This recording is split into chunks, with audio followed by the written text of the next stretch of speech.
Siow, the second permanent secretary at both the Ministry of Manpower and the Ministry of Trade and Industry, has resigned from the Singapore civil service.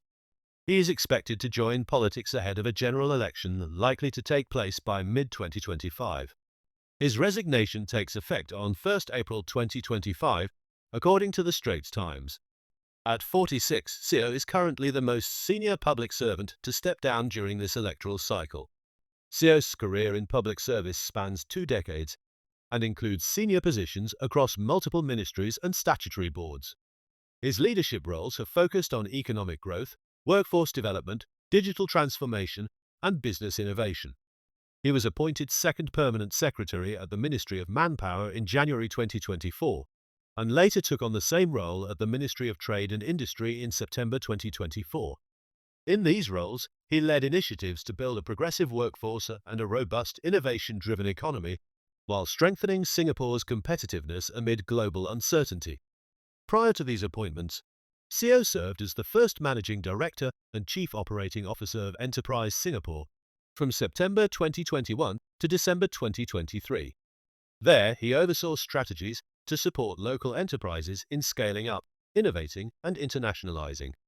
He was concurrently chairman of Seeds Capital, Enterprise Singapore's investment arm, from September 2021 to April 2024. In that role, he steered early-stage funding strategies for startups and helped drive venture investments in deep tech and innovation-led sectors. From 2017 to 2021, Siow served as Principal Private Secretary to then Prime Minister Lee Hsien Loong. The post is known for grooming future leaders. Alumni of this role include Prime Minister Lawrence Wong, Deputy Prime Minister Heng Swee Keat, and Transport Minister Chee Hong Tat. Earlier in his career, Siow was Director at the Ministry of Transport from 2012 to 2017.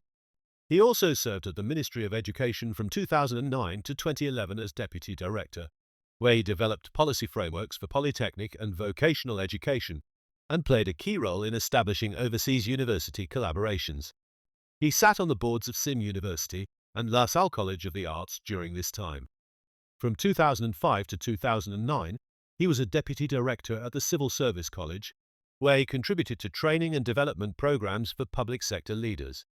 Siow also spent a year at the MIT Sloan School of Management as a Sloan Fellow, earning an MBA in 2012 with a focus on strategic leadership.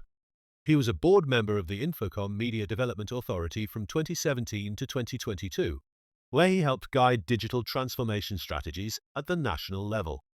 His wide-ranging experience has given him exposure to mergers and acquisitions, business strategy, and fundraising, skills that analysts say are increasingly relevant in modern governance. Siow's departure follows a trend of resignations from senior civil servants in the lead-up to general elections. On 25 March, the Straits Times reported that Goh Han Yan, a director at the Ministry of Digital Development and Information, will leave the service on 3rd April and speculated to enter politics. Other recent exits include Jasmine Lau, Deputy Secretary at the Ministry of Health, and Fu Sekshong, a director at the Ministry of Transport.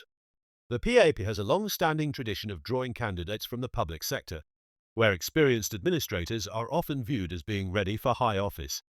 Civil servants must resign before engaging in political activity.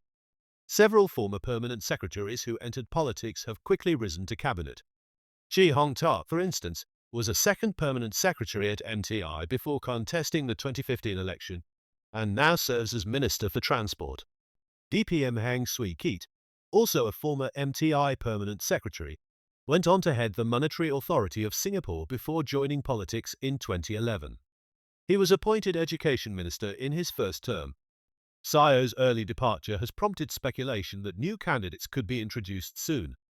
With signs pointing to a possible May 2025 election, political watchers expect further resignations in the coming weeks.